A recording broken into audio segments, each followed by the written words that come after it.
हाय යාළුවනි, welcome ටු සිනමා drop. Malayalam හෝ හින්දි භාෂාව මොකක් වුණත් දෘෂම් කියන්නේ ඉන්දීය සිනමාව උඩු ඉටිකුරු කරපු ඊටාම සැලසුම් සහගතව ලියවුණු තිරපිටපතක්.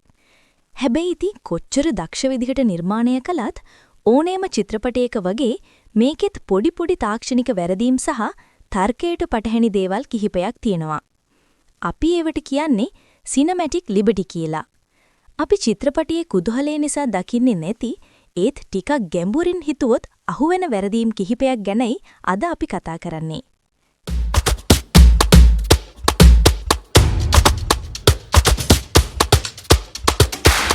1. සිම් කාඩ් පත සහ දුරකථනය. ජෝර්ජ් කුට්ටි සෑම්ගේ ෆෝන් එක ලොරියකට විසි කරලා පොලිසිය නොමග යවනවා මතකයිනේ. හැබැයි මෙතන පොඩි ප්‍රශ්නයක් තියෙනවා. වර්තමාන තාක්ෂණයට අනුව ෆෝන් එකක් ඔන් එකේ තියෙනවා නම් ඒක සම්බන්ධ වෙලා තියෙන සෙල් ටවර් එක හරහා ඒ තැන හොයාගන්න පුළුවන්. ඒ දවස් ගානකට පස්සේ පොලිසිය ඒ පස්සෙන් යනකොටත් ෆෝන් එක වැඩ කරමින් තිබීම ටිකක් පුදුමයක්. එක්ක බැටරි බහින්න ඕනේ. නැත්තම් ලොරියේ ගැස්සෙනකොට ෆෝන් එකට හානි වෙලා ඕෆ් වෙන්න ඕනේ. 2. මල සිරුර නරක් වීම. දෘෂම් දෙවනි එක තමයි ගොඩක් දෙනෙක් කතා වුනේ.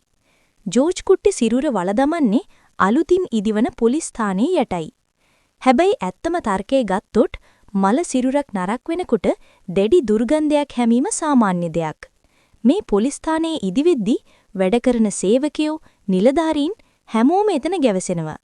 එච්චර නොගැඹුරු තැනක තිබුණ සිරුරක ගඳ ඔවුන්ට නොදැනීම ප්‍රායෝගිකව අමාරුයි. විශේෂයෙන්ම පොලිස් සුනකයන්ට නම් ඒක ලේසියෙන්ම හොයාගන්න තිබුණා. 3. CCTV දර්ශන. අපි දන්නවා ජෝර්ජ් කුට්ටි බොරු සාක්ෂි නිර්මාණය කරන්න නගරියේ පුරාම යනවා. ඇත්තටම පොලිසිය බිල්පත් සහ සාක්ෂිකරුවන්ගේ මතකයේ විතරක්ම විශ්වාස කරන එක ලොකු අඩුපාඩුවක්. මොකද නගරයේ තැන්තැන්වල තිබුණ CCTV කැමරා පරීක්ෂා කළා නම් ඔහු ඇත්තටම ආගිය මග සහ ඒ දිනවල ඔහු කොහෙද හිටියේ කියලා ලේසියෙන්ම තහවුරු කරගන්න තිබුණා. 4. සිරුර ප්‍රවාහනය කිරීම. රෑ කාලේ Tamanගේ ගෙදර ඉඳන් පොලිස් ස්ථානියට සිරුර රැගෙන යන එක සුළුපටු අවදානමක් නෙවෙයි. ඒ යන මගදී කිසිම කෙනෙකුට හෝ වෙනත් වාහනයකට ඔහුව හමු වෙන්නේ නැතිම ඇත්තටම ජෝර්ජ් කුට්ටිගේ විලාව කියලායි අපිට හිතන්න වෙන්නේ. 5. DNA සහ පස පරීක්ෂාව. දෙවනි කොටසේදී ජෝර්ජ් කුට්ටි ඇටසැකිල්ල මාරු කරනවනි. නමුත් නූතන ෆොරෙන්සික් සයන්ස් විද්‍යාත්මක අපරාධ පරීක්ෂණ අනුව මල සිරුරක් තිබුණු පස පරීක්ෂා කිරීමෙන් පවා ඒ සිරුරට අදාළ ජීව විද්‍යාත්මක සාක්ෂි හොයාගන්න පුළුවන්.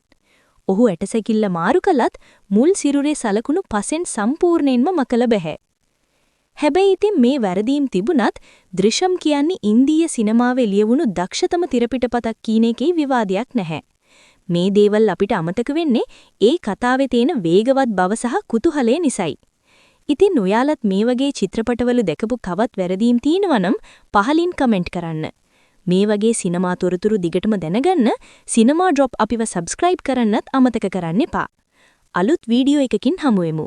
හැමෝටම ගුඩ් බයි.